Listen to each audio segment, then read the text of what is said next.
Welcome to BotPenguin. So in today's tutorial video, I'm going to explain how you can create a new message template that can be used for your broadcast campaigns or your drip campaign. So here is my WhatsApp bot. Click on pre-built chatbot templates, message templates. So we've got a predefined templates gallery here. So there are a lot of options.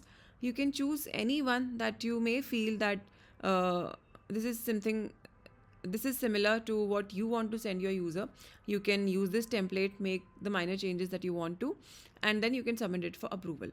Or you can create an entirely new template as per your liking. So give a name to your template and then choose a category, choose a template type, regular or carousel. I'll explain both, but first let's go with regular. Then you can give a header. You've got an option of sending as a text. So it could be something, okay.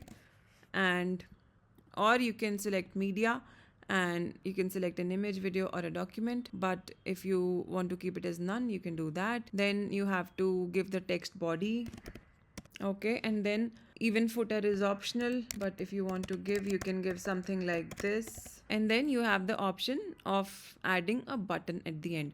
So it could be a call to action button where you can provide your website link, or a calling button, or it could be a quick reply. So here you can redirect the user to the chatbot.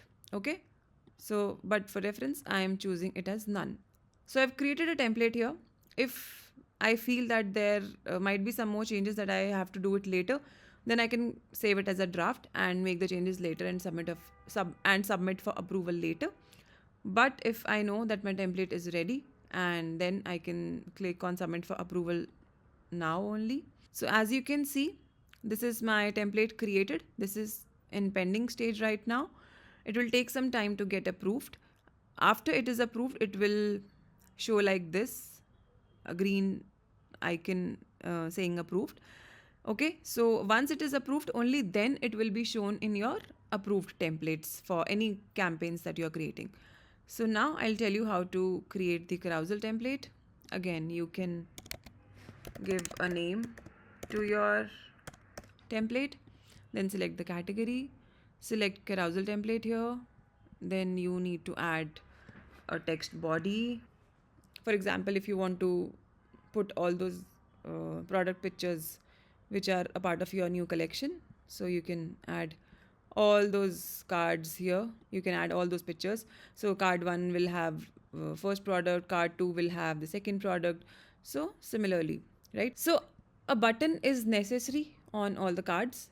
So it could be a call to action button or a quick reply button, same as we explained earlier. And then you can upload a picture here. You can enter the description for that picture, and yeah, whatever button you have chosen here, so you will have to give the details here for that same button. Okay, so this is how you create the carousel template. And after everything you have provided here, you need to again either save as draft or submit for approval. So that's it for today's video.